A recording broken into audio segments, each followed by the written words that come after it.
Subscribe करिए hi-fi study channel को, bell icon को प्रेस कीजिए लेटेस्ट वीडियो अपडेट सबसे पहले पाने के लिए।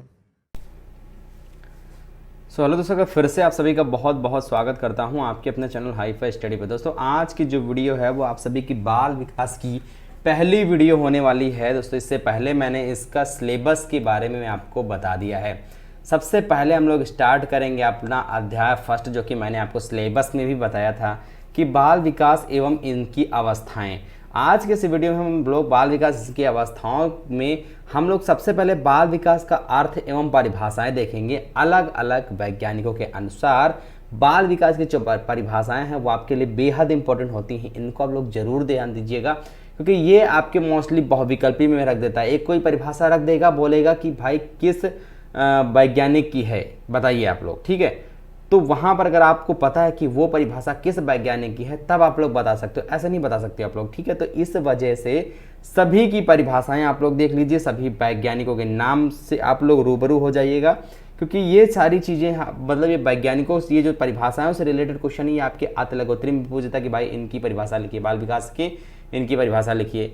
कभी कभी लघोत्री में भी बोल देता है, ठीक है। उसके बाद यहाँ पर क्या करता है, कभी कभी आपका यहाँ पर बहुविकल्पी में तो रख ही देता है, मतलब ये तीनों टाइप में प्रश्न में रख देता है।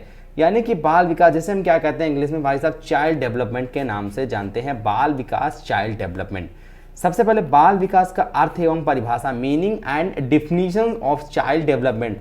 यानी कि बाल विकास मानव विज्ञान की वह शाखा है जिसके अंतर्गत विकासात्मक दृष्टिकोण अपनाते हुए गर्भावस्था से लेकर युवावस्था तक, यानी कि जब हम तब तक अपनाएंगे उनको जब वो गर्भावस्था से लेकर, बाल विकास कब से, मानव विज्ञान की वह शाखा है जिसके अंतर्गत क्या करेंगे भाई साहब, विकासात्मक दृष्टिकोण को अपनाते हुए कि गर्भावस्था से लेकर युवावस्था तक और परिपक्वतावस्था तक के मानव व्यवहार के अर्थात शारीरिक व मानसिक क्रिया, चाहे वो शारीरिक क्रिया हो या मानसिक क्रिया हो या शारीरिक विकास हो या मानसिक विकास में होने वाले क्रमिक परिवर्तन जो व्यक्तिगत होते हैं उनके स्वरूप, समय व कारणों तथा उनमें अंतर्निहित प्रक्रियाओं का वैज्ञानिक अध्ययन किया जाता है। इसी को बाल विकास कहते हैं। यानी कि बाल विकास को बाल मनोविज्ञान की भी संख्या दी जाती है और इस बाल विकास वह मनोविज्ञान का विकसित रूप है। इस संबंध में प्रसिद्ध अमेरिकी महिला मनोवैज्ञानिक एलिजाबेथ हार्लॉक लिखती हैं कि विकास,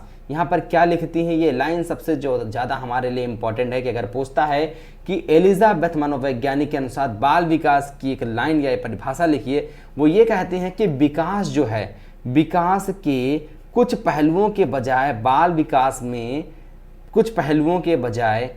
विकास में बालक के संपूर्ण प्रतिमान व समस्त प्रक्रियाओं पर ध्यान केंद्रित करने पर बल देने के साथ अब बाल मनोविज्ञान का नाम बदल कर बाल विकास हो गया है। यानी कि बाल मनोविज्ञान क्या है, यानी मनोविज्ञान व्यवहारिक विज्ञान है, इसीलिए जीवन के जिन जिन क्षेत्रों में मनोविज्ञान के सिद्धांत तथा व्यवहारों का अध्ययन किया जाता है वे सब उसी की शाखाएं बन जाती हैं। किसकी शाखाएं? बाल विकास की। अतः जब मनोविज्ञान के आधार पर बालकों का अध्ययन किया जाता है तब वह बाल मनोविज्ञान कहलाने लगा है, ठीक है। ये चीज़ें हो गई यहाँ पर। उसके बाद हम लोग अब चलते हैं अपने सबसे इंपॉर्टेंट टॉपिक, जो कि मैंने आपको बताया था यहाँ पर कि हम लोग जो स्पेशली वीडियो लेकर के आए हैं वो अलग अलग वैज्ञानिकों, अलग अलग मनोवैज्ञानिकों के अनुसार जो बाल विकास की परिभाषा है वो यहाँ पर हम लोग डिस्कस करेंगे। सबसे पहले देखते हैं दोस्तों हार्लॉक के अनुसार, यानी कि यहाँ पर चीज़ें यहाँ पर क्या बताई गई हैं, यहाँ पर बताई गई हैं कि जो बाल विकास की हैं, ठीक है, जिसके जन्म से पूर्व से लेकर के और वृद्धावस्था तक बालकों के शारीरिक, चाहे वो शारीरिक विकास हो, मानसिक विकास हो या सामाजिक विकास हो, संवेगात्मक विकास हो, क्रियात्मक विकास हो या भाषा विकास हो, ये सभी अध्ययन मनोवैज्ञानिकों के तरीके से किया जाता है। सबसे पहले वैज्ञानिक की बात करते जो कि कहा गया है हार्लॉक के अनुसार, यानी हार्लॉक भाई साहब जी ने क्या बताया है, हार्लॉक जी ने क्या कहा है, उन्होंने कहा है कि बाल विकास मनोविज्ञान की वह शाखा है जो गर्भाधान से लेकर मृत्युपरांत होने वाले मानव के विकास की विभिन्न अवस्था में होने वाले परिवर्तनों का अध्ययन करती है। ये किसने कहा है? हार्लॉक ने कहा है, ठीक है ना। हार्लॉक की आप लोग सिंपल सी परिभाषा ऐसे ही आप लोग देखिए 2 लाइन की है, ज़्यादा उतनी बड़ी नहीं है, सिर्फ आपको कितना लिखना है, बाल विकास मनोविज्ञान की वह शाखा है जो गर्भाधान से लेकर के, यानी गर्भ से लेकर के मृत्युपरांत, यानी मृत्यु होने से पहले मृत्युपरांत होने वाले मानव के विकास की विभिन्न अवस्था में होने वाले परिवर्तन का अध्ययन कराती है। क्या? बाल विकास। जेम्स ड्रेवर ने क्या कहा, जेम्स ड्रेवर के अनुसार भी देख लेते हैं। जेम्स ड्रेवर ने कहा है, देखिए हरलाक हो गए, जेम्स ड्रेवर, डार्विन के अनुसार, सभी वैज्ञानिकों के अनुसार हम लोग देखेंगे। और अगर आप इसको नोट डाउन करते चलते हो, आप अपनी बुक या कॉपी पे एक कॉपी बना लेते हो, जो कि उस पर आप अगर ये चीज सारी परिभाषाएं आप लिखते चलते हो ना, तो बहुत ही ज़्यादा आपके लिए इंपॉर्टेंट होगी। और ये आपके अभी नहीं, एग्जाम के टाइम जब आपका एग्जाम आएगा ना, तब ये आपके लिए हेल्पफुल होगा। सोचेंगे कि हाँ शायद वो 2 लाइनें लिख लिए होते, ठीक है। ये चीज़ आप लोग जरूर कर लीजिएगा। जेम्स ड्रेवर के अनुसार क्या बताया, यानी बाल मनोविज्ञान, मनोविज्ञान की वह शाखा है। बाल मनोविज्ञान क्या है, मनोविज्ञान की वह शाखा है जिसमें जन्म से परिपक्व अवस्था तथा विकासशील मानव का अध्ययन किया जाता है। इसमें क्या किया जाता है, इसमें जन्म से लेकर के और परिपक्व अवस्था, जन्म से लेकर के परिपक्व अवस्था तक विकासशील मानव का अध्ययन किया जाता है। ये चीज़ हो गई। उसके बाद हमारे जो 3rd नंबर के वैज्ञानिक आते हैं, वो आते हैं डार्विन के अनुसार। यानी कि डार्विन ने क्या बताया है, सभी वैज्ञानिकों के अनुसार देखेंगे और सभी वैज्ञानिकों के अनुसार आप लोग लिख लीजिएगा, याद भी कर लीजिएगा। ये चीज़ दिमाग में आप लोग बैठा लीजिएगा कि जब हम लोग बेसिक्स एकदम पढ़ रहे हैं, तो आपका भी कर्तव्य बनता है कि हर एक बेसिक से छोटी छोटी जानकारी को अपने दिमाग में बैठाना, ग्रहण करना, उसको याद करना। चाहे वो आप रट सकते हैं तो रट लीजिए, ठीक है। डार्विन के अनुसार क्या बताया गया, यानी डार्विन के अनुसार बताया गया कि बाल विकास व्यवहारों का वह विज्ञान है। बाल विकास क्या भाई साहब, व्यवहारों का वह विज्ञान है जो बालक के व्यवहार का अध्ययन गर्भावस्था से मृत्यु पर्यंत तक करता है। यानी कि वह विकास व्यवहार का अध्ययन गर्भावस्था से और मृत्यु पर्यंत तक करता है। ये किसने कहा है, ये डार्विनवाद के अनुसार ये यहाँ पर बात की गई है। आगे बात करते जो कि हमारा कहते हैं भाई साहब क्रो एंड क्रो, ठीक है ना। ये भी हमारे एक वैज्ञानिक ही हैं, क्रो एंड क्रो के अनुसार। कभी कभी ऐसे भी प्रश्न पूछ लेता है कि क्रो एंड क्रो के अनुसार बाल विकास की परिभाषा लिखिए। ये आपका 1 नंबर में जो कि आपका अति लघुत्तरीय प्रश्न होता है, उसमें ये पूछ लिया जाता है। कभी कभी ये भी रख दिया जाता है कि बाल मनोविज्ञान, जैसे कभी कभी इनकी बहुविकल्पी में अगर पूछना होता है तो क्या करता है एग्जामिनर, कि बाल मनोविज्ञान वह विज्ञान है जो व्यक्ति के विकास का अध्ययन गर्भकाल से प्रारंभ से किशोरावस्था के प्रारंभिक अवस्था तक करती है। बताइए इसमें से किस वैज्ञानिक के अनुसार है ये। तो वहाँ पर आपको 4 ऑप्शन रख देगा, थॉम्सन रख देगा, क्रो एंड क्रो रख देगा, ऊपर के जो 3 मैंने बताए वो भी उसमें से रख देगा, ठीक है। तो 4 ऑप्शन रख दिया। अगर आपने पढ़ा है क्रो एंड क्रो ही सही है, तब आप डेफिनेटली कर सकते हो। लेकिन अगर आपने सुना ही नहीं है, पढ़ा ही नहीं है, इसको याद ही नहीं किया, तब आप क्या लिखोगे, ठीक है। तो ये चीज़ ध्यान रखिएगा आप लोग। क्रो एंड क्रो के अनुसार जो इनकी परिभाषा है वो क्या कहती है कि बाल मनोविज्ञान वह वैज्ञानिक अध्ययन है जो व्यक्ति के विकास का अध्ययन जो करती है वो गर्भाकाल के प्रारंभ से किशोरावस्था की प्रारंभिक अवस्था तक करता है। किशोरावस्था की प्रारंभिक अवस्था तक करता है। ये किसके अनुसार परिभाषा हो गई, क्रो एवं क्रो के अनुसार हो गई, ठीक है। आगे बात करते हैं यहाँ पर दोस्तों थॉम्सन के अनुसार। थॉम्सन ने क्या कहा है, इनके अनुसार परिभाषा क्या कहती है। तो इनके अनुसार जो परिभाषा वो कहती है यहाँ पर कि बाल मनोवैज्ञानिक सभी को एक नई दिशा में संकेत करता है यदि उसे उचित रूप में समझा जा सके तथा उसका उचित समय पर उचित ढंग से विकास हो सके, तो हर बच्चा एक सफल व्यक्ति बन जाता है या बन सकता है। हर बच्चा क्या कर सकता है, एक सफल व्यक्ति जो है वो बन सकता है, ठीक है। देखिए एक चीज़ और यहाँ पर मैं आपके क्लियर कर दूँ कि अगर मान लीजिए ये सारी परिभाषाएं जो आपने देखी, हरलाक के अनुसार, क्रो एंड क्रोस के अनुसार, थॉम्सन के अनुसार, जेम्स ड्रेवर के अनुसार, डार्विनवाद के अनुसार, डार्विन के अनुसार, तो यहाँ पर दोस्तों अगर आपकी ये परिभाषा, ये सिंपल सी एक परिभाषा आपकी पूछी जाती है, मान लीजिए किसी वैज्ञानिक, किसी पर्टिकुलर वैज्ञानिक को एग्जामिनर ने नहीं उठाया, क्वेश्चन उसने सिर्फ इतना उठा लिया कि बाल विकास की परिभाषा लिखिए।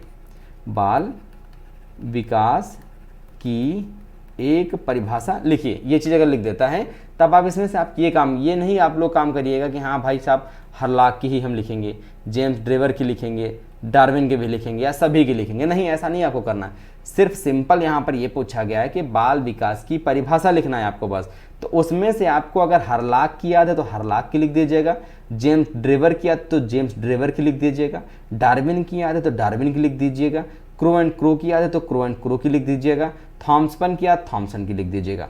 मतलब उसमें से वो कोई मतलब आपको बांध के नहीं रखा कि हाँ आपको 4-5 वैज्ञानिकों की लिखना है या किसी एक पर्टिकुलर या डार्विन की ही लिखना है। हमको हरलाक की अच्छे से याद है लेकिन डार्विन की मुझे थोड़ा बहुत याद है लेकिन हमें लिखना डार्विन का नहीं। आपका जो कंप्लीट है एकदम क्लियर तरीके से आपको आ रहा है जो भी परिभाषा वो आप लोग लिख दीजिएगा। लेकिन अगर पर्टिकुलर पूछा जाता है कि भाई डार्विन की ही लिखना है तब आपको डार्विन की ही लिखना पड़ेगा। उसमें आप हरलाक की नहीं लिख सकते हो, उसमें आप जेम्स ड्रेवर की नहीं लिख सकते हो, उसमें आप क्रो एंड क्रो की नहीं लिख सकते हो। लेकिन अगर सिंपल पूछा जाता है कि बाल विकास की परिभाषा लिखिए तो किसी भी वैज्ञानिक की आप आपकी सुविधा के अनुसार आप लिख सकते हो, ठीक है। तो यहाँ पर हमारी बाल विकास की परिभाषाएं हो गई, ठीक है ना, बाल विकास की परिभाषा हो गई। अब उसके बाद हमारा सेकंड जो टॉपिक बनता है वो बनता है यहाँ पर कि बाल विकास की प्रकृति, नेचर ऑफ चाइल्ड डेवलपमेंट। बाल विकास की प्रकृति क्या होती है भाई, ठीक है। तो उसमें से आपका एक प्रकृति आपकी ये आ जाती है, एक प्रकृति आपकी आ जाती है कि मनोविज्ञान, जो मनोविज्ञान की एक विशिष्ट शाखा के रूप में बाल विकास विषय, मनोविज्ञान के विशिष्ट शाखा के रूप में बाल विकास जो विषय है उसके बारे में यहाँ पर आपको बताना है। यानी कि मनोविज्ञान में विभिन्न प्रकार के प्राणियों के व्यवहार का जो वैज्ञानिक अध्ययन है वो किया जाता है, और व्यवहार के विविध प्रकार, पक्ष एवं आयाम होते हैं, और मनोविज्ञान की विभिन्न शाखाओं में विभिन्न प्रकार के व्यवहारों का अध्ययन किया जाता है, और बाल विकास को मनोविज्ञान की एक अति महत्वपूर्ण, उपयोगी एवं सामाजिक तथा राष्ट्र के लिए कल्याणकारी शाखा के रूप में जाना जाता है, ठीक है। ये हमारा होता है development subject as a special branch of physiology, ठीक है। बाल विकास की प्रकृति की परिभाषा है जो, ठीक। अब यहाँ पर सेकंड हमारा ये आ जाता है दोस्तों कि मनोविज्ञान के एक विशिष्ट उपागम के रूप में बाल विकास विषय क्या है, ठीक है। ये चीज़ें हमको यहाँ पर क्लियर करना है। तो यहाँ पर बात करते हैं कि मानव व्यवहारों का अध्ययन करने के लिए बाल विकास विषय में विभिन्न प्रकार के विशिष्ट उपागम पाए जाते हैं। पहला उपागम उसमें होता है प्रयोगात्मक, दूसरा होता है दैहिक उपागम। पहला प्रयोगात्मक, दूसरा आपका दैहिक उपागम होता है, ठीक है ना। यानी कि प्रयोगात्मक उपागम क्या होता है, यानी कि इस उपागम के माध्यम से बाल विकास की विभिन्न समस्याओं के अध्ययन में कार्य कारण संबंध को जानने का प्रयास किया जाता है, और इस उपागम के अंतर्गत से एक विशिष्ट व्यवहार कौन सी परिस्थिति में उत्पन्न होता है, या एक परिस्थिति विशेष में व्यक्ति किस प्रकार के व्यवहार की अभिव्यक्ति करता है, इसकी भली भांति अध्ययन किया जाता है। दैहिक उपागम क्या होता है, फिजियोलॉजिकल अप्रोच जो होता है हमारा दैहिक उपागम जो होता है, यानी कि नाड़ी संस्थान प्राणी के शरीर की संपूर्ण क्रियाओं को नियंत्रित रखता है, और ये क्रियाएं शारीरिक एवं मनोवैज्ञानिक दोनों ही हो सकती हैं। मनुष्य की शारीरिक वृद्धि एवं विकास मुख्यतः हार्मोन्स एवं ग्रंथियों की क्रियाशीलता से संबंधित होते हैं, और एवं इसी से संचालित होते हैं, चूँकि जैविक आत्म बायोलॉजिकल सेल्फ जो होता है, मानसिक आत्मा एक दूसरे से घनिष्ठ संबंध होते हैं। तीसरा आपका इसी के अंतर्गत विकासात्मक उपागम हो जाता है, व्यक्तिगत संबंधी उपागम हो जाता है, और आपका एक विशिष्ट अध्ययन प्रणाली के रूप में बाल विकास जो है ये भी आपका हो जाता है। इसमें आपके दो टॉपिक आ जाते हैं, समकालीन अध्ययन प्रणाली और दीर्घकालीन।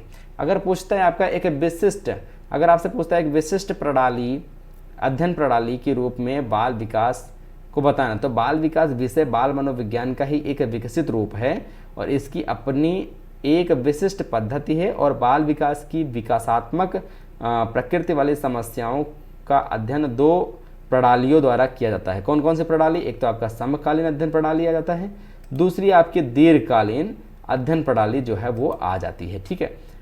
तो यहाँ पर हमने दोस्तों क्या आज हमने पढ़ा बाल विकास प्रकृति और बाल विकास की परिभाषाएं, बाल विकास की प्रकृति और बाल विकास की परिभाषाएं। तीसरा हम लोग आज के इसी वीडियो में हम लोग देख लेंगे कि बाल विकास की विशेषताएं कौन कौन सी थी, यानी क्या क्या विशेषताएं होती हैं बाल विकास के रियल में, ठीक है। तो पहली विशेषता जो होती है वो होती है कि बाल विकास मनोविज्ञान की एक शाखा है, ठीक है। दूसरी आपकी विशेषता होती है कि यह एक व्यवहारिक विज्ञान है, मतलब व्यवहार में अपनाया जाने वाला विज्ञान है, ठीक है। इसको हम अलग नहीं रख सकते, इसको हम व्यवहार में ही रख सकते हैं, मनोविज्ञान की एक शाखा है, ठीक है। तीसरा आपका हो जाता है यह विधायक एवं नियामक विज्ञान है। चौथा आपका ये भी आ जाता है कि यह बालक के व्यवहार के विभिन्न पक्षों का अध्ययन करता है। जो पांचवा आपका आ जाता है कि इसके अंतर्गत संवेगात्मक क्रियात्मक पक्षों का अध्ययन किया जाता है। छठा आपका जाता है इसका केंद्र बिंदु बालक होता है, इसका मेन बिंदु जो होता है वो बालक ही होता है, क्योंकि बाल विकास की बात की जा रही है तो बालक की ही बात की जाएगी। सातवां नंबर होता है कि इसमें शिक्षा संबंधी समस्याओं का मनोवैज्ञानिक समाधान ढूंढा जा सकता है। और आठवां हो जाएगा यह अधिगमकर्ता के सीखने के अनुभवों की विवेचना करता है। और नवां नंबर हो जाएगा आपका यहाँ पर कि इसके अंतर्गत बालक की प्रतिक्रियाओं एवं उनके परिणामों का अध्ययन किया जाता है। और 10वां नंबर हो जाएगा यह विषय बालकों के व्यवहार को वैज्ञानिक आधार जो है वो प्रदान करता है। ये क्या प्रदान करता है भाई साहब? वैज्ञानिक आधार जो है वो आपको ये प्रदान करता है या करेगा, ठीक है। तो ये था दोस्तों विशेषताएं। विशेषताओं में अगर आपसे पूछता है कि भाई साहब बाल विकास की 4 विशेषताएं लिखिए, तो 4 में से जो छोटी छोटी आपको याद हो सकती हैं, ठीक है, जैसे छोटी छोटी याद हो जाती है, जैसे आपको मान लीजिए पहली वाली ये याद हो गई, ये याद हो गई, और ये याद हो गई, और एक आपका ये याद हो गई, विधायगम नियामक विज्ञान है। तो अगर आपसे सिंपली ये पूछता है कि बाल विकास की 4 विशेषताएं लिखिए, तो 4 लिख देना है आपको। बाल विकास की विशेषताएं लिखिए अगर पूछता है तो आप 2, 4, 6 जितने भी लिख सकते हैं। लेकिन अगर यही क्वेश्चन आपका लघुत्तरीय पार्ट में पूछा जाता है, यानी 2 नंबर वाले पार्ट में अगर आपके पूछा जाता है, तो जितने भी यहाँ पर 10 पॉइंट हैं, तो 9 पॉइंट से तो कम हमको लिखने ही नहीं है। और लिख सकते हैं तो 10 लिख सकते हैं, 8 भी लिख सकते हैं, ठीक है, जितने भी लिख सकते हैं, लेकिन फिलहाल 6 से कम, 7 से कम नहीं लिखने हैं, ठीक है। तो यहाँ पर दोस्तों हम लोग बाल विकास की विशेषताएं और बाल विकास की प्रकृति, नेचर ऑफ चाइल्ड डेवलपमेंट, और उसके बाद आपका जो हमारा चैप्टर मेन था बाल विकास, यानी कि बाल विकास में इसकी अवस्थाएं, जिसमें से मैंने बाल विकास का अर्थ और बाल विकास की परिभाषाएं, ठीक है, 3 टॉपिक आपके क्लियर हुए हैं। उम्मीद करते हैं सेशन पसंद आया होगा। सेशन पसंद आया तो इस वीडियो को ज़्यादा से ज़्यादा अपने दोस्त मित्रों के साथ शेयर करना और बताना है उनको ये भी है कि क्लासेस जो हैं वो स्टार्ट हो गई हैं। आप लोग जल्दी से आइए और फटाफट क्लास को ज्वाइन करिए।